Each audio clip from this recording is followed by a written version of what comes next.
Et une nouvelle plainte contre Puff Daddy déposée par l'avocat Tony Buzbee. Cette fois-ci, il est accusé de viol sur un homme. On voit ça ensemble.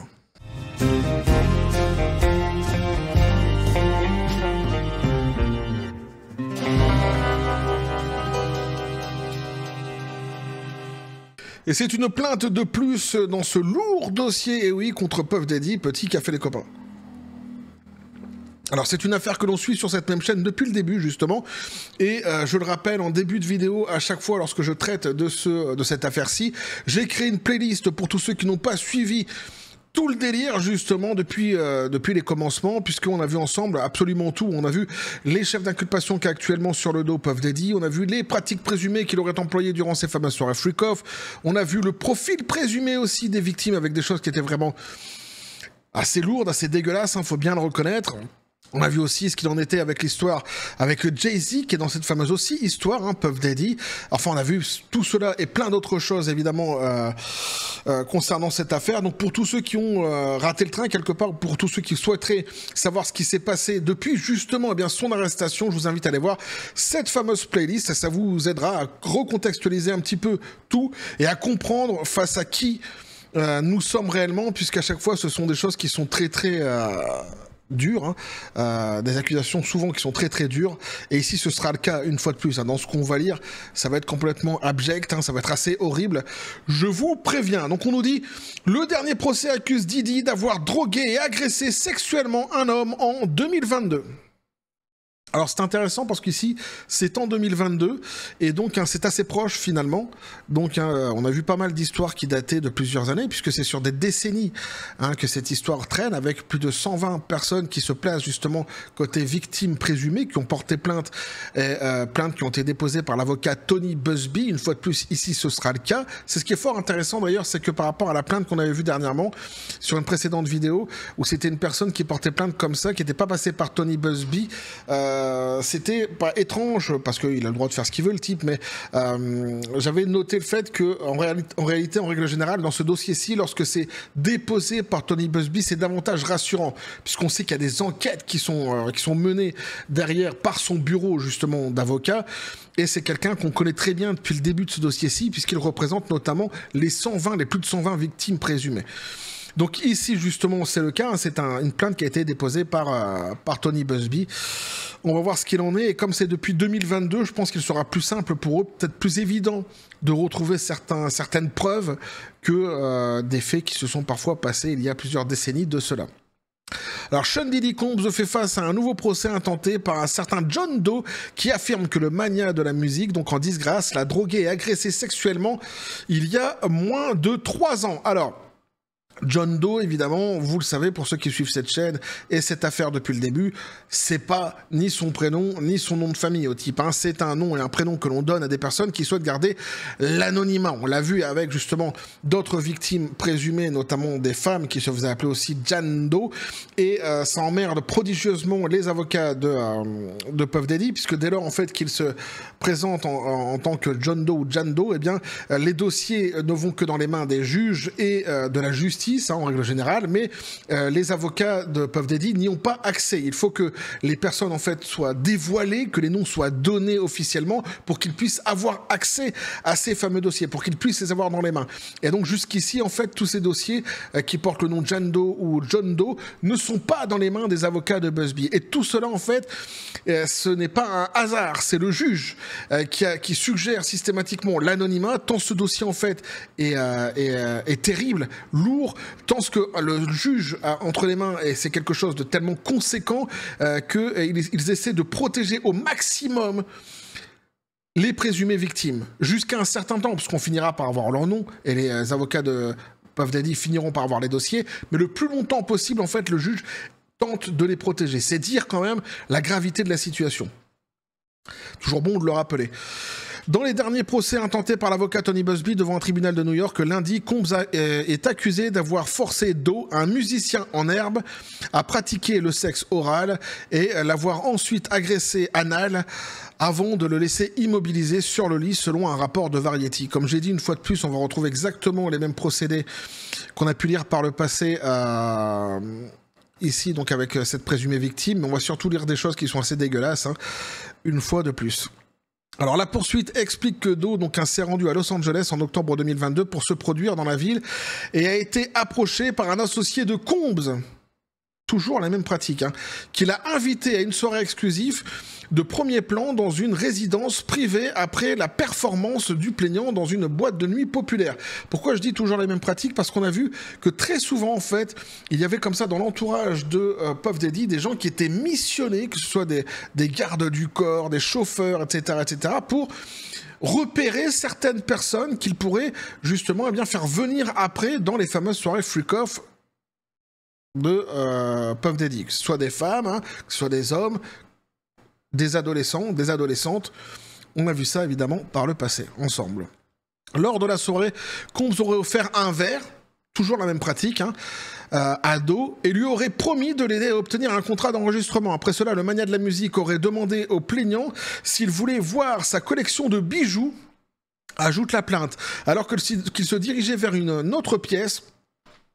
Et là, évidemment, comme toujours, Doe a commencé à se sentir étrange, pour se rendre compte plus tard qu'il avait été drogué, selon la poursuite.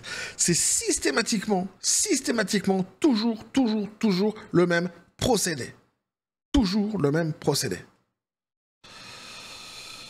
Avec des drogues parfois qui diffèrent. Hein. On avait vu que pour une femme enceinte, c'était des drogues en fait qui à la base étaient destinées pour des chevaux. Ah ouais, qui avaient été données à une femme enceinte. Si. On a lu des trucs qui étaient quand même assez terribles hein, par le passé. Et une fois de plus, ici, bis repetita, c'est exactement le même procédé. Dans la chambre, Combs aurait demandé à Doe « As-tu déjà sucé une bite avant ?» Ce à quoi le plaignant a répondu que non, puis a essayé de partir. À ce moment-là, donc, le mania de la musique a dit à Doe qu'il ne recevrait pas de contrat s'il ne se conformait pas à ses instructions, affirme la plainte.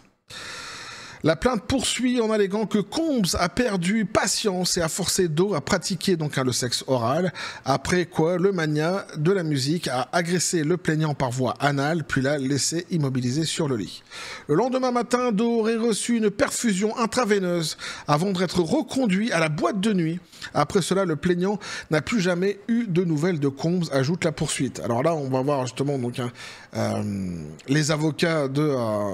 Puff Daddy qui disent systématiquement la même chose. De toute façon, on nous dit ici, donc, comme nous l'avons déjà dit, Monsieur Combs ne peut pas répondre à chaque nouveau coup de publicité. Coup de publicité, putain. Même en réponse à des allégations qui sont apparemment ridicules ou manifestement fausses. Tu vois, moi, je veux bien qu'ils disent que c'est des allégations qui soient ridicules ou manifestement fausses. Ça, à la limite, tu vois, c'est un langage d'avocat, je veux bien. Mais qu'ils disent que ce soit des coups de publicité. C'est-à-dire que tu n'as vraiment aucune retenue ici. Tu as aucune retenue. Et t'imagines que le procès va se jouer en mai. Tu as plus de 120 victimes présumées. Si tu n'as pas 100% qui va sortir comme une vérité intégrale, tu auras au moins un certain pourcentage. Et rien que 10% de tout ce qui lui est reproché, c'est déjà terrible. Avoir une communication pareille des avocats, je trouve ça tellement incroyable en fait. C'est marrant parce qu'ils parlent justement de toutes ces plaintes ou de toutes ces choses qui seraient dites, qui empoisonneraient l'esprit, nous disait-il par le passé, souvenez-vous, du jury. Mais en fait, c'est eux qui empoisonnent l'esprit du jury. Moi, tu vois, je suis jury dans un truc comme ça, je lis la presse, je lis les machins qui sortent, j'écoute, parce que sans avoir besoin de lire, ils vont venir de toute façon à la barre, ils vont dire exactement la même chose. J'écoute des phrases comme celle-ci, je me dis, waouh! Tu vois, si les mecs ils te sortent ça en début de procès, tu dis, reste tranquille là. Le procès il commence juste, t'es déjà en train de dire que ils se font de la publicité, machin ça, sur le dos de ton client, quoi. Sur des allégations qui sont aussi graves que ça. C'est-à-dire que t'as zéro retenue, quoi, t'as zéro respect, quoi. Et tu passes vraiment pour quelqu'un qui est méprisable. À souhait, pour le coup. Je trouve ça tellement peu intelligent, cette communication de la part des avocats de Combs. Bon. On nous dit si Monsieur Combs et son équipe juridique ont pleinement confiance dans les faits et dans l'intégrité du processus judiciaire. T'inquiète pas, le processus judiciaire a suit son cours. Ça fait 3 fois que ton client il a été recadré et qu'ils ne l'ont pas laissé sortir justement à ses demandes de liberté sous caution. Donc t'as raison, on peut avoir confiance en la justice visiblement. Et visiblement, ce que le juge a entre les mains, c'est suffisamment conséquent pour ne pas le laisser sortir, ton client. En rajouter donc les représentants du Mania de la musique au tribunal, la vérité prévaudra. Monsieur Combe n'a jamais agressé sexuellement ni trafiqué qui que ce soit, homme ou femme, adulte ou mineur. C'est à chaque fois la même phrase. À chaque fois, mot pour mot. Combs est en prison depuis le 16 septembre. Alors là, c'est bien ce qui revient un petit peu rapidement sur les plaintes qu'il a sur le dos. Très intéressant. Depuis le 16 septembre, donc après avoir été arrêté à la suite d'un acte d'accusation fédérale l'accusant pendant plus d'une décennie d'abus. Plus d'une décennie d'abus. Il me semble que c'est plus de 10 ans. Je sais plus, c'était plusieurs décennies. Il me semblait qu'on avait vu ça ensemble. Parce que c'est depuis les années 90, je crois. Enfin bref. Alors, des menaces donc et des coercitions envers des femmes et d'autres personnes, de complots, de rackets, de trafic sexuel, de travail forcé, d'enlèvement, d'incendie criminel, de corruption et d'entrave à la justice, entre autres crimes. Il n'y a pas que ça, entre autres crimes. Le chanteur de Can Nobody Hold Me Down s'est vu refuser la libération sous caution à 3 reprises après qu'un juge de New York ait décidé que Combs devait rester derrière les barreaux du Metropolitan Detention Center en attendant son prochain procès pour trafic sexuel prévu le 5 mai. À savoir qu'ici, en plus, ce n'est pas dit, mais je vais le dire, il y a eu 2 juges qui ont statué là-dessus. Il y a eu un premier juge déjà qui avait décidé 2 fois à la suite de ne pas le laisser sortir. Et la 3e fois, c'était un nouveau juge, une femme d'ailleurs, pour le coup, qui a eu donc de nouveau le dossier sous les yeux, qu'il a donc lu avec un œil neuf et qui a été aussi effrayé que le premier juge et qui a dit surtout, faut pas le laisser partir. Faut surtout pas le laisser sortir. D'autant qu'il faut ajouter à cela que le type a un comportement de crapule aussi en prison. On l'a vu ensemble. Avec des pratiques qui ont été mises en avant notamment par l'avocat Busby et qui ont été après vérifiées évidemment par le juge et corroborées dans toute cette histoire. Donc il a aussi des pratiques de crapule, de voyous, depuis sa prison, en voulant faire pression sur des personnes à l'extérieur, etc., etc. Outre l'acte d'accusation fédérale, le cabinet d'avocats Busby et le groupe juridique AVA ont annoncé en octobre qu'ils déposaient donc au moins 120 poursuites distinctes au nom de victimes présumées accusant Combs de ses associés et d'autres entités de crimes supplémentaires. Quelques semaines plus tard, la première série de poursuites judiciaires a été déposée, l'une d'entre elles accusant Combs d'avoir tâtonné le pénis d'un homme pour l'inspecter lors d'une fête en 1998 alors que la victime présumée avait 16 ans. Un autre procès accuse le Mania de la musique. Alors tu vois, là, il te balance quelques-unes donc, des plaintes. Hein. T'auras pas les 120 versions ici. Hein. C'est juste quelques petits exemples pour bien comprendre où on met les pieds dans toute cette histoire. Alors, on dit par exemple ici, un autre procès accuse le Mania de la musique d'avoir violé une femme avec une télécommande en 2018 après qu'elle ait suggéré que Combs avait quelque chose à voir avec le meurtre du rappeur Tupac Shakur. Là aussi, sur ce dossier, ça avance. Il se passe des choses, il y a des choses qui se disent. C'est assez intéressant, effectivement. Je reviendrai peut-être dessus dans une prochaine vidéo. Macy's a également été cité comme défendeur dans un autre procès accusant le grand magasin d'avoir détruit des documents concernant un homme violé oralement par Combs en mai 2008. Dans une autre affaire, une femme a accusé Combs de l'avoir drogué et agressé sexuellement à plusieurs reprises, ce qui a entraîné une grossesse. Je ne sais même pas au courant de celle-ci. Truc de dingue. En novembre, donc, le Mania de la musique a été frappé par une autre série de poursuites alléguant d'autres actes d'inconduite sexuelle, d'agression et de viol. Combs a été relancé par un nouveau procès l'accusant d'avoir drogué et violé un garçon de 10 ans.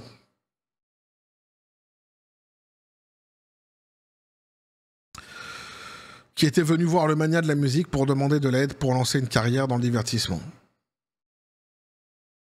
3 autres poursuites en décembre accusaient Combs d'avoir drogué et violé 3 hommes dans 2 hôtels à New York et à son domicile des Hamptons. Les incidents présumés ayant eu lieu en 2019 et 2020. Pour Combs, la poursuite semble continuer et s'accumuler sans fin en vue. Donc voilà ce que pouvait nous dire ici l'article, les copains. Vous l'aurez compris, on est encore une fois sur quelque chose de tout à fait sordide, avec une plainte donc de cet homme-ci qui est déposée par l'avocat Tony Busby Je pense qu'on va dire tant mieux que ce soit déposé par l'avocat Tony Buzbee. Comme je l'ai dit, pourquoi? Parce qu'on sait que c'est quelqu'un qui a une équipe derrière lui, un bureau d'avocats tout simplement, qui fait des enquêtes approfondies sur chacune des versions justement qui sont données par ses présumées victimes. Hein. On l'a déjà vu par le passé. Même lui, parfois, il a trouvé certaines choses qui étaient dites par certaines victimes par le passé qui correspondaient pas réellement avec la réalité, hein, sans que ce que les présumées victimes aient menti pour autant. Hein. Mais tu sais, il peut y avoir par exemple des détails. Quelqu'un qui sort d'une soirée freak-off il y a 10 ans, 15 ans de cela, qui était complètement drogué, parfois ne se souvient plus comment elle est rentrée chez elle. Est-ce qu'elle a pris le taxi? Est-ce qu'elle a appelé un ami? Est-ce que tu vois, des fois il y a des gens qui se perdent un petit peu dans leurs propos, dans leurs allégations. On avait pu le voir ensemble par le passé, notamment parce que Tony Buzbee, justement, à son cabinet d'avocats, fait des enquêtes sur chaque dire de ces plus de 120 victimes présumées maintenant. Donc on est une fois de plus sur quelque chose de terrible ici, sur quelque chose de dégueulasse. Alors on n'a pas encore la fameuse liste qu'on attend tous, quelque part, de toutes ces stars aussi qui ont participé à ces fameuses soirées. On finira de toute façon par l'avoir, parce que de toute façon on met, ça se jouera. Donc on finira par avoir les noms des artistes. Pour l'instant on n'a que Jay-Z, mais c'est quand même déjà pas mal d'avoir Jay-Z. On en aura peut-être d'autres. Certains disent que le gouvernement Trump, à un moment donné, sortira, que ce soit à la liste Epstein, que ce soit à la liste ici Diddy Combs. On verra. On verra ce qu'il en sera exactement. Évidemment, ce serait bien qu'on sache exactement qui a fait quoi, qui a participé. Mais bon, de toute façon, ce sont des accusations qui sont extrêmement graves. Donc il y a une enquête qui est faite, il y aura des noms qui seront dévoilés. Quoi qu'il en soit, à un moment donné, on finira par le savoir. Mais croyez-moi, si demain la liste elle sort, je vous fais une vidéo directe, évidemment, pour vous parler de tout cela, que ce soit Epstein d'ailleurs, ou que ce soit ici Puff Daddy, Diddy Combs, parce que c'est tellement grave, et puis il y a eu tellement de choses, tu vois, alors, je l'ai déjà dit par le passé, mais il y a eu pas mal de déclarations comme ça, de présumées victimes, qui parlaient à chaque fois d'une femme dans le fond de la pièce qui regardait les choses se faire. On sait pas c'est qui cette femme, tu vois. Il y a des noms qui circulent, Jennifer Lopez, nanani nanana, on sait pas en fait. Mais c'est quand même assez... où ils étaient à plusieurs enfin, je vais pas revenir sur les faits, mais ils étaient à plusieurs parfois sur certaines victimes. Et t'avais cette femme qui regardait en fait avec une espèce de sourire jubilatoire sur ce qui est en train de se passer dans les viols, les machins, enfin, tu vois, c'est tellement... Et c'est une star. On le sait, c'est une star. Ça a été dit, ça, il n'y a pas de souci. La victime présumée l'a dit, elle a donné le nom, à la justice. Donc eux, ils ont entre les mains le nom, évidemment, de cette femme-là. Nous, on l'a pas. Et justement, tu vois, tout ça, ça serait vraiment intéressant de savoir ce qu'il en est exactement de toutes ces personnes qui sont impliquées. En tous les cas, on a face à nous, visiblement, à chaque fois qu'on en apprend un petit peu plus, un monstre, une pourriture XXL avec Puff Daddy, c'est juste hallucinant. Mais on va continuer à suivre tout ce dossier, évidemment, ensemble sur cette même chaîne. N'hésitez pas à me dire ce que vous en pensez dans les commentaires, à vous abonner si le contenu vous a plu, activer la petite cloche pour les prochaines notifications, les prochaines vidéos qui vont arriver, à balancer un like, à partager la vidéo. Vous avez mon X sur le Discord et le Facebook de la chaîne qui sont dans la description des vidéos. N'hésitez pas à venir, à basculer du côté de la force absurde des réseaux sociaux. Sur ce, les copains, je vous dis comme toujours à la John Spartan, paix, félicité, pistolet à prout, c'est à toi. Ouais, pourriture XXL, je suis assez d'accord. On va continuer à suivre de toute façon tout ce dossier-ci, parce qu'il est vraiment fort passionnant, et puis je peux à chaque fois vous apporter des choses qui sont factuelles. Je vais pas chercher dans dans toutes les rumeurs qui sont sorties sur les réseaux sociaux, etc. Non. Je vous donne à chaque fois que du factuel, et on avance ensemble sur ce fameux dossier, et c'est hyper intéressant. Alors, je suis pas revenu dernièrement, notamment sur le dossier Candace Owens, parce que j'ai fait l'épisode 1, j'ai fait l'épisode 2, puis je me suis rendu compte qu'en fait, il y a beaucoup de circonvolutions dans sa façon de parler. Elle interroge beaucoup, elle pose beaucoup de questions, mais elle pose pas beaucoup actuellement d'autres choses. Donc j'attends qu'il y ait des choses qui soient beaucoup plus concrètes, peut-être pour vous en parler davantage dans le futur, ou non, si je considère que c'est pas forcément très intéressant. Mais je pense que si je ferai quand même une vidéo à un moment donné pour revenir un petit peu sur, en tous les cas, surtout moi, tout ce que moi j'ai pensé de cette affaire à la fin. Bref, en tous les cas, on va continuer à suivre ce dossier, donc un Puff Daddy sur cette chaîne, toujours dans la joie et la bonne humeur, malgré le côté sordide de ce dossier, et que la force soit avec vous.